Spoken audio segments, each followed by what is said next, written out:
Good evening, guys and ghouls. Welcome to Echo Craft. I am Echo. I got this mystery diamond painting kit at Michael's. I knew I wanted this one in particular. I already spoiled for myself which one this one would be and was happy with the canvas. I wanted this one mainly for the glow-in-the-dark drills that this kit has. So I am excited to start on this canvas. So let's kit up. I already stated that everyone kits up differently.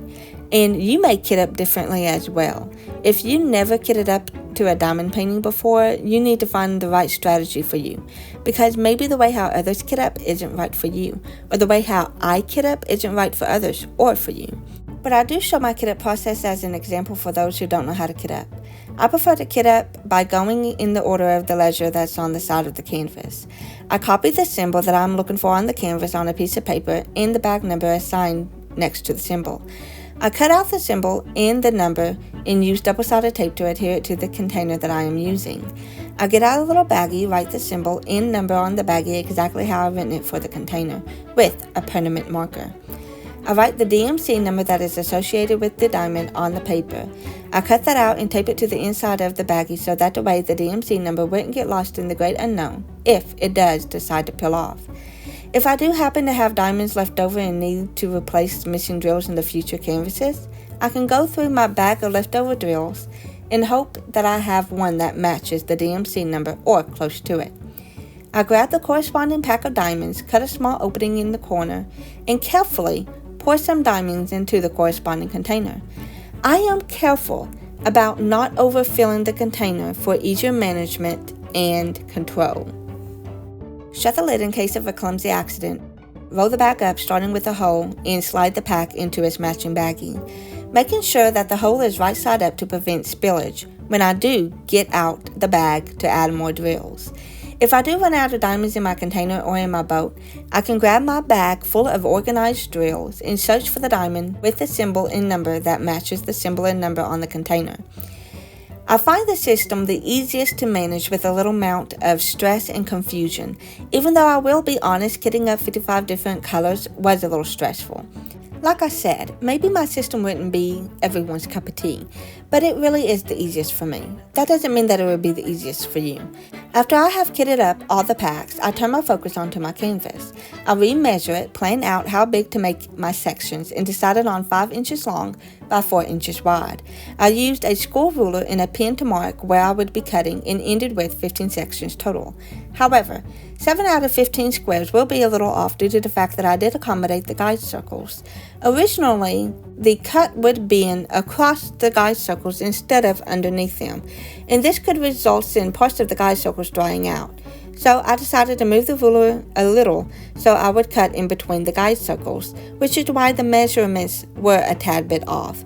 After I mark where my 15 main sections would be with a pen, I grab my ruler and a sharp box cutter knife. If you use a box cutting tool or anything that is sharp, please be careful because I almost punctured my hand and my fingers while cutting the sections. I tried to be as careful as I could so I wouldn't cut through the canvas. I have heard so many people doing that and that can ruin the overall look of the painting once it's finished. And I sectioned off 15 squares into 6 smaller squares so I can work in smaller sections without fearing that my glue would dry up and so I wouldn't overwhelm myself. I find this strategy most helpful and probably will continue to section off my future diamond paintings way if I can. Now that we are kitted up and sectioned off, let's get sparkly.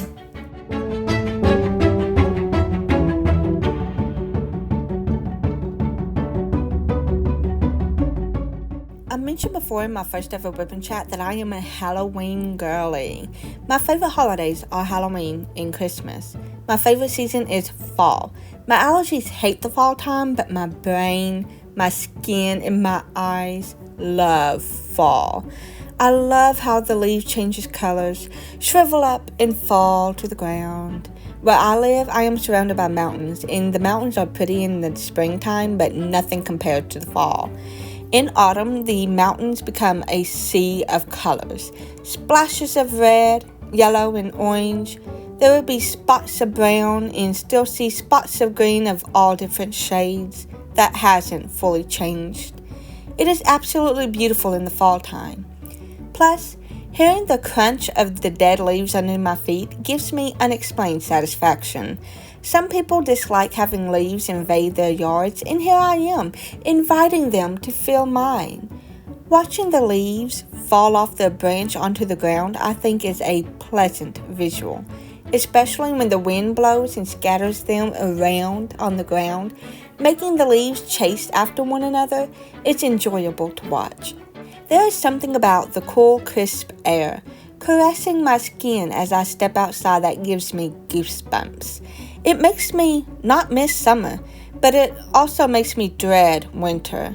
I love a weather where I can wear short sleeves and not be cold, wear long sleeves and not burn up, and fall offers that to me. It is the perfect weather since I can't stand the heat and I don't like the cold. The fall season is perfect for in-between. Like Baby Bear's porridge that Goldilocks ate, fall weather is just right. It's the time of change, the time of relaxing, cozy sweaters, fall festivals, pumpkin patches, hay rides, pumpkin spice and everything nice. Most importantly, it's the time of Halloween, where you can escape from being you and be whatever you want to embody. It's the time of giving out candy, being responsible for rotting children's teeth out, and enjoying all the different costumes that they put on. Seeing the creepy but cool outside decorations that the neighbors spend hours on pumps me up for reasons that I don't understand. It is the time to embrace spooky themes, cuddle up, and watch a good horror movie or Halloween-themed movie. I already gravitate towards the spooky, eerie, and unsettling aesthetic, and Halloween gives me a reason to be my scary self. I mentioned in my first WIP and Chat that I love Halloween to the point that I base stories around Halloween season. I did fail to mention that some of those Halloween-themed stories were written months away from October. Classmates were already calling me names that involves me being evil that I don't want to repeat for the sake of cultural and religious reasons. Their taunting made me conceal a part of myself, but Halloween opens the door for me to be naturally myself. Ironically, as I got into my teens, it seemed like everyone was embracing the goth lifestyle, the macabre, and the horror genre that my classmates once ridiculed me and labeled me as weird. I can relate with Lydia Dietz, as I am sure as a lot of people can. I myself am strange and unusual. We all are strange and unusual from one another to an extent. One year, I told my mom that I wish Halloween season went on all year round, and she told me, "Dear, I hate to break it to you, but you are Halloween all year round." I literally queued and told her thank you, even though some people that were in earshot heard and found it funny because they thought it was an insult. But me, I took it as a compliment. There is truth to my mom's comment. I don't need it to be Halloween to enjoy the eerie, the spooky, and the macabre. I watch scary movies all year round. I watch paranormal shows all year round. I write scary stories all year round. Listen to my True Horror Story podcast all year round. It can be Christmas time and I would buy Halloween decorations, but to be fair, I do buy Christmas decorations too all year round. Every time it thunderstorms, I want to stream a good scary or thriller movie no matter what season we are in. I'm the type that probably will leave my Halloween decorations up all year round, if it wasn't for the fact that I do like to decorate for other holidays like Christmas, Valentine, Easter, and I'm slowly accumulating summer knickknacks so I can decorate for summer, but that'll come in time. My first diamond art was a horror movie diamond art. I may show a picture of it in my future diamond painting videos. I guess it doesn't have to be Halloween for me to embrace my inner morbidity. I embrace it every day, every month, all year round. Some people begin watching Christmas movies on Hallmark in the summer. Here I am at the beginning of January watching Trick or Treat. I have Halloween and horror-themed shirts that I wear, you wanna guess? All year round! If you guessed correctly, give yourself a good pat on the back. It can be above 100 degrees outside, and I will wear a black horror t-shirt. Whether if it be my Frankenstein shirt or a Halloween shirt or one of my mini HorrorCon shirt, I don't care. I will wear it. I enjoy walking through graveyards in and out of the Halloween season. I even have taken some stock-inspiring images of sights. Some may find it creepy, but I find it beautiful. To embrace the Halloween season even more, during the time that I'll be working on this Halloween diamond art, I already planned all of my WIP and Chats videos ahead of time to match the Halloween vibe. I also thought of different Halloween themed in eerie ASMR that I am going to perform myself. They do involve me going outside doing odd things with the phone that may make the neighbors think I'm odd, but hey, that's how dedicated I am to do this Halloween-inspired WIPs. I told my husband to be prepared to come home to our wife stomping on dry leaves, picking them up and throwing them into the air, laughing like a maniac, and the neighbors asking, "What is wrong with me?" My husband responded with the most perfect answer. If that happened, he said that he would tell them, "It's a good day. She finally gets the tombstone she asked for," referencing to one of our conversations about 8 to 9 years ago. 8 to 9 years ago, my mom and my husband was asking me what I wanted for Christmas, and I told him some rhinestones or gemstones because at this time I was making jewelry galore, and he thought I said tombstone. He didn't even question me about it. He just casually said, "Okay, but that might be out of our price range." I gave him a puzzling look and stated that I saw a bulk of 1,000 stones of all different colors and sizes for a few dollars, and he replied with, "That is cheaper than what funeral homes would offer. How big are they?" After we cleared the miscommunication, he found out that I meant gemstones, and I found out that he thought I said tombstones. And my response was, well, if he or anyone gifted me a tombstone for Christmas or for my birthday, I would be just as happy and excited. We joked about how others would be offended by that type of gift and would find it morbid that somebody gift another person a tombstone, but how I would be genuinely content with it, thinking that it was the best gift in my entire life and would show it off to others. People would be asking me, "So, what did you get for your birthday or for Christmas?" And I would nonchalantly say, "They got me a tombstone. Isn't that so thoughtful of them?" Those that know me wouldn't be surprised, but those who don't probably would step away from me. I plan to do spooky instrumentals on my keyboard, phone, and other I haven't decided yet. I thought about telling a couple of my personal paranormal stories that I have experienced as a kid and as an adult. I have been working on a collection of short stories based on actual paranormal experiences that occurred while my family was moving into a new house. I have experienced a couple, my mom has experienced a couple, and my older sister has experienced a couple of unexplained things that she still refuses to tell. To be fair, there were some things that I never told my mom until 12 years later after the incident. I had quite a few experiences as an adult and horrific nightmares that I know as a part of sleep paralysis. Experiencing sleep paralysis alone is scary enough. Some incident still haunts me to this day. I know what my sleep paralysis entity was, and as a part of my recovery, I won't say what it is for my safety and for yours. Some people have certain beliefs when it comes to speaking about that kind of thing, even if it is over a video. We had trouble keeping babysitters, and one babysitter in particular still babysit me and my baby sister at the time. But as soon as my mom left for work, she would make the three of us sit outside and wait for the bus.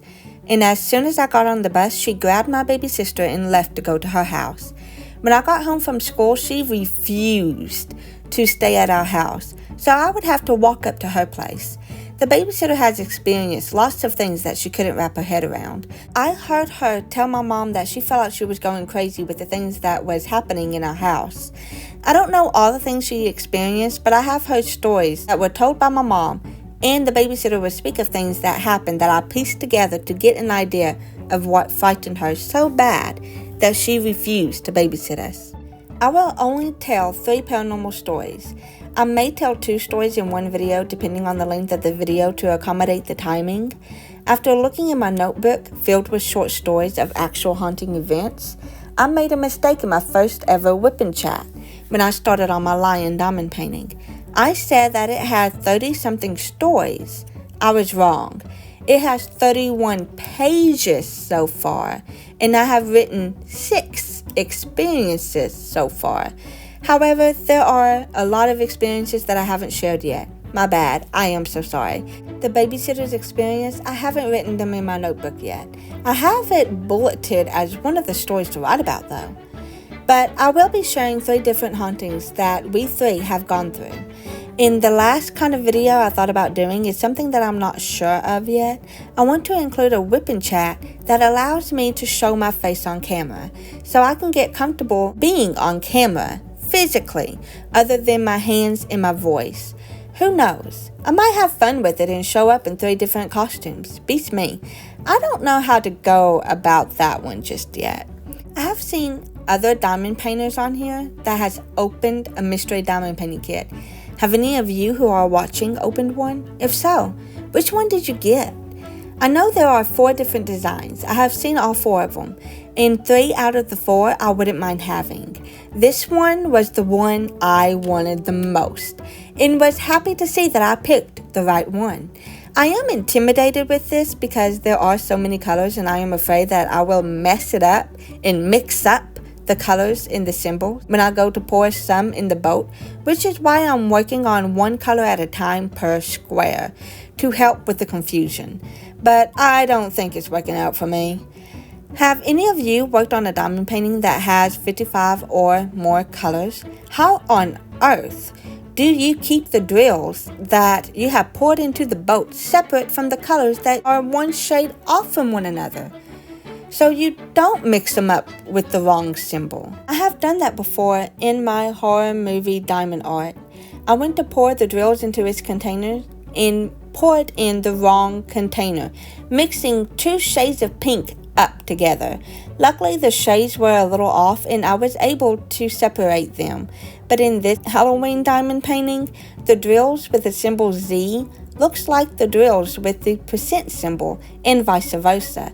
And the drills with symbol 4 and 5 are both dark green, with 4 being 1 shade darker. In their containers and baggies, I can honestly say I can see the difference between the 2 shades. But if something awful happens and they both somehow got mixed, I don't know if I can separate them.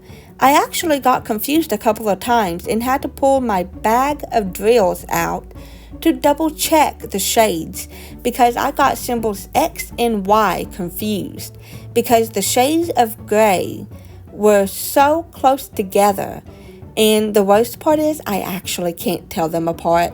I have confused the question mark drills with something that I don't even know yet, but I am sure you can clearly see that there are 2 shades of drills that I am placing on the question mark. I think I need to examine them further. I have seen one YouTuber diamond painter, Raya Page, use a dry erase marker to write the corresponding symbol on the plastic boat to help her not to get diamonds confused with one another. I might try that hack to see if it would help me not to confuse similar shades. If I am working with colors that don't have similar shades, then I won't write the symbol on the boat. Regardless of whether she stumbles on this channel and hears this, I want to say, thank you, Raya! So, what have you guys been doing? Are you working on a Halloween or fall project? Are you working on a diamond painting, crocheting, painting in general? It don't have to be fall related. I know quite a few people who have been working on Christmas projects for the past couple of months. I still have quite a few projects that I need to work on, but I think diamond painting has engulfed my time. I know I can take a break in between and work on something else, but the truth is I prefer to work on one thing at a time until it's completed. I have thought about trying to work on 2 diamond paintings at a time to clear my stash out, but I already set a goal to finish this diamond painting by Halloween, and if I want that to happen, then it needs to be my only diamond painting and art project that I'm focusing on. The lion diamond painting took me 17 weeks to finish.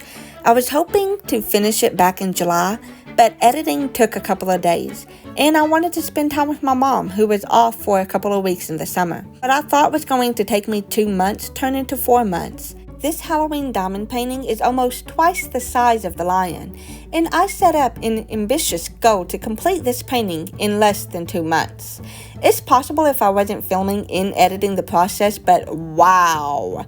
I think I took too big of a bite this time and probably should have started on this when I first got it. But I was still working on the lion when I bought this diamond painting and only had limited containers, and I knew I needed 2. Truth be told, I actually had 3 of these containers that I used. One is unopened and was supposed to be a gift for someone who was starting out in diamond painting, but she wasn't interested and I kept it sealed, just in case she changed her mind. Well, I don't think that's an issue anymore, and I officially have a 3rd container, just in case I do get a diamond painting with 57 to 84 colors.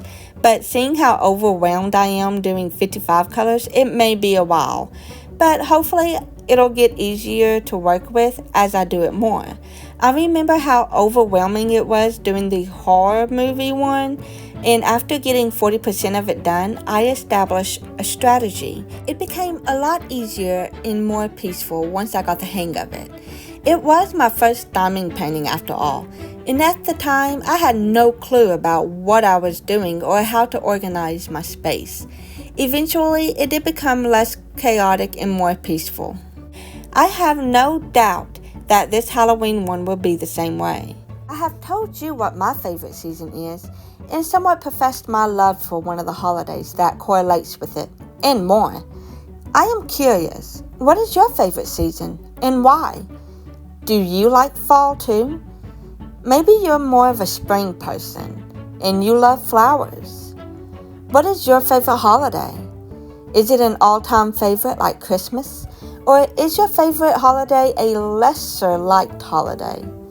Leave a comment down below on your favorite holiday or season. That is it for this week's video. I hope you all enjoy and come back next week for relaxing, creepy instrumentals. I know that sounded like an oxymoron, but creepy is relaxing for some people.